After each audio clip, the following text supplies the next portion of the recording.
Back for round two. Your Messiah is back. The Ayatollah of realistic thinking. Also, Benny. Yes, realistic Jets fan. Fantasy football champion of the world. That's right. Just adds the credibility. It does. Folks, trust the process. I've already saw Benny.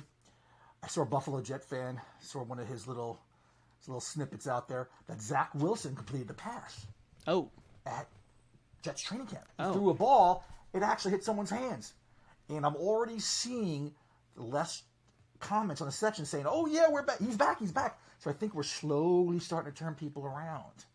But this is part two. It doesn't happen overnight. No. As you know, B squared. Absolutely. So what we're going to do in this episode is we're going to talk about Joe Douglas, how it got here. What got to the point where we needed a GM. So we're going to talk about that. Then we're going to go in and build the case. We're going to go through the drafts. We're going to go through the free agents. Then slowly, trust the process. We're going to get together and we're going to understand that we are in a whole lot of trouble. So, remember how last week I was telling you about it goes to ownership? Well, Christopher Johnson, who's the owner of the Jets, or the acting over the Jets, as Woody Johnson was working in for the president at the time, he decided 3 weeks after the draft in 2019, 3 weeks after the draft, he all of a sudden said, I'm gonna fire Mike McKagan. I'm gonna bring in Joe Douglas. So Joe Douglas had nothing to do with the draft. I can't blame him on 2019. I'd like to, but that was the year he assessed. He assessed in 2019. But he was hired, and I'm sure 99% of the Jet fans don't know it, don't want to know it, because they're a little clueless, Benny. That's just facts. He was hired by Adam Gase. Christopher Johnson himself said Adam Gase is going to be the interim GM. Adam Gase. Do you know who Adam Gase is? Let me bring you up. No clue. So, please inform me. Only the New York Jets would hire a coach that just got fired from another football team. It's like you work in clothing store A and I work, and then you get fired, and clothing store B that sells the same stuff is going to hire you.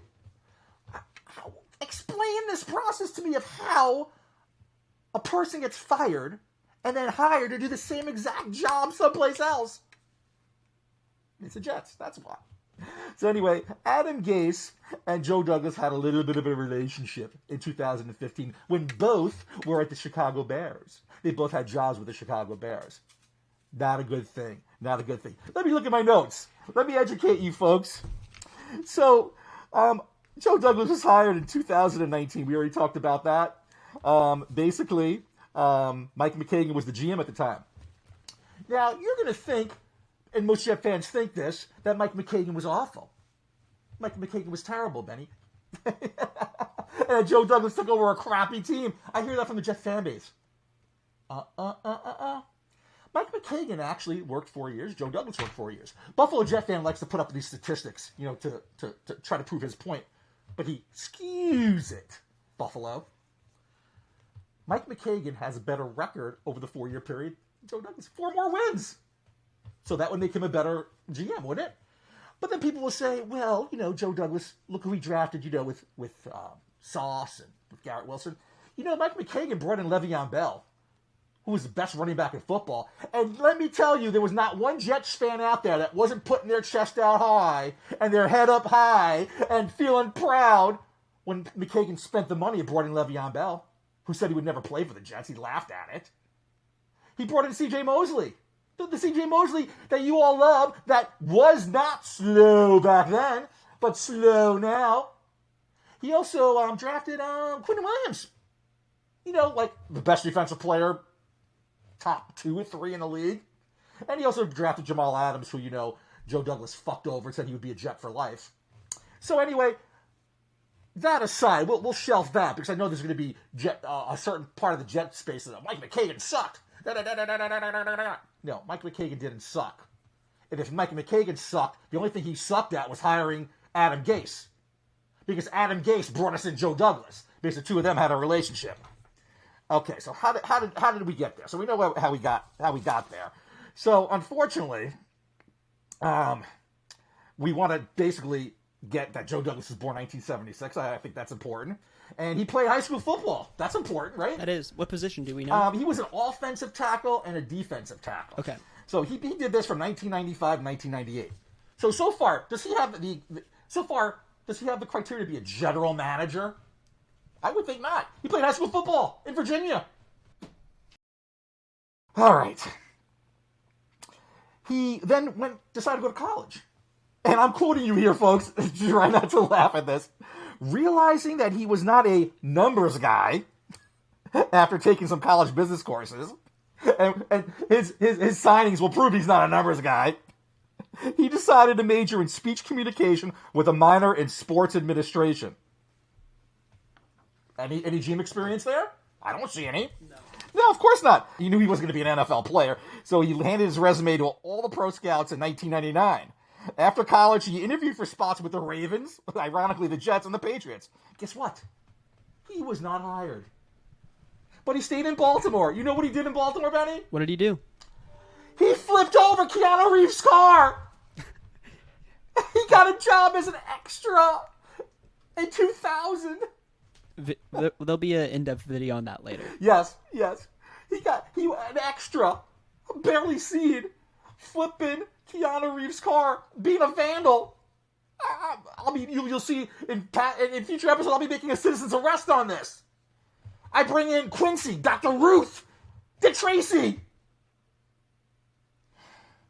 Don't even get me started. So far, him being an extra, him playing college football, him playing some college football, high school football, whatever, I don't see. He's not a numbers person. Is there any experience there in being a GM fan base? Is there? Talk to me. Benny? I'm not seeing it so far. I'm not seeing it either. Okay. Well, in 2000, guess what? A spot opened up with the Ravens. And he basically spent the next 15 years with the Ravens. I don't know what he did, but he became their top scout the last 3 years. That's a pretty good run. He became a scout. And a scout means he's a talent evaluator. I understand. I read somewhere that he was the reason that Joe Flacco, he saw Joe Flacco throw and said, "Oh, we should sign him." And then they basically won the Super Bowl because of Joe Flacco. I don't know. So he's taking credit on that. Unfortunately, though, when you're a GM or you're a coach, you go back to your past. So we can blame that bullshit of why we had to get Joe Flacco back with us the past couple of seasons, which is ridiculous. So now we know, in 2015, this is where he gets together with Adam Gase. Adam Gase is the offensive coordinator with the Bears. Joe Douglas comes in and becomes somewhat advisor with the Bears. He doesn't stay there very long.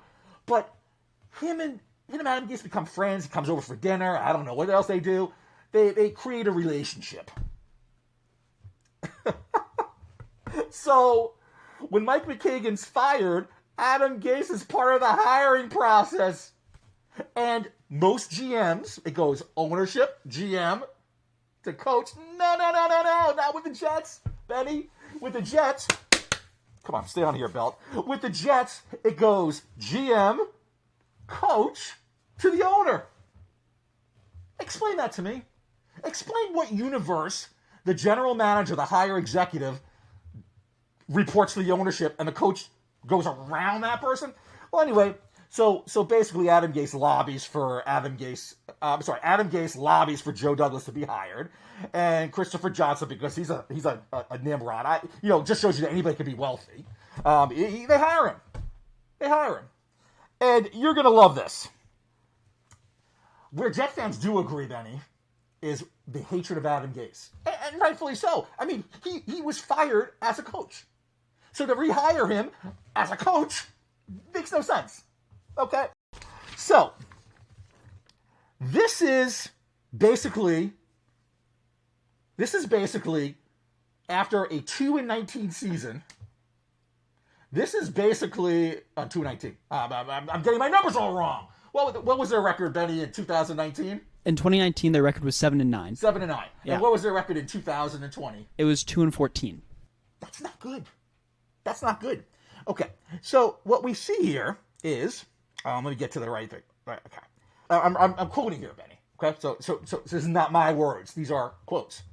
Joe Douglas, I especially believe in Coach Gase. I think he's the right coach to lead this team.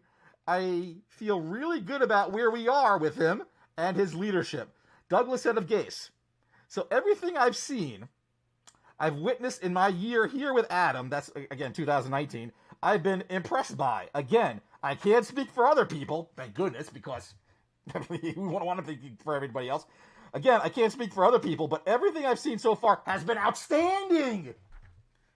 What was the record again next year?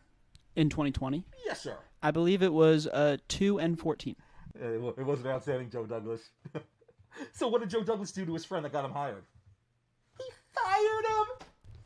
He fired him! So, other thoughts over here, where we basically...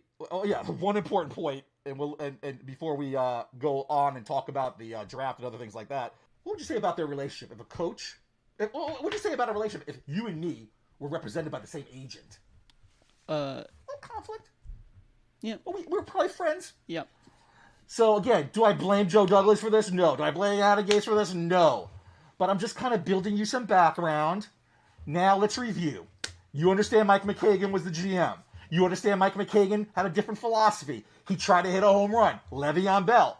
We all agree he was probably one of the best running backs in football at the time. He brought in C.J. Mosley. He spent. He drafted Sam Darnold. He gave it a shot. Everyone loves Sam Darnold.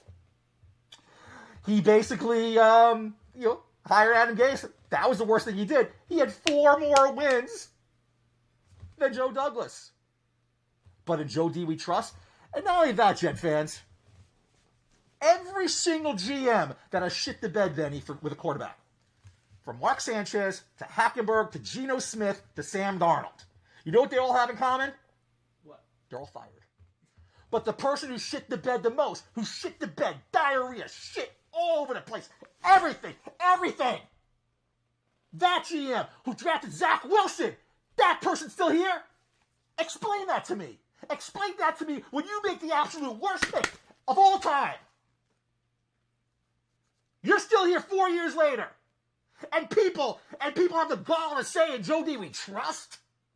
While the Mark Sanchez GM, the Christian Hackenberg GM, the Geno Smith GM, the Sam Darnold GM, they're all hit the road, Jack. We're going to end this right now. Because I'm just fired up right now. But we're going to go into the first draft of Joe Douglas. The genius, the Messiah, 2020. We're going to go over every single draft pick that bonehead made. We're going to grade it because you build your team on draft picks and free agents. And let's see what he did in 2020 to earn the respect that most of this fan base gives him.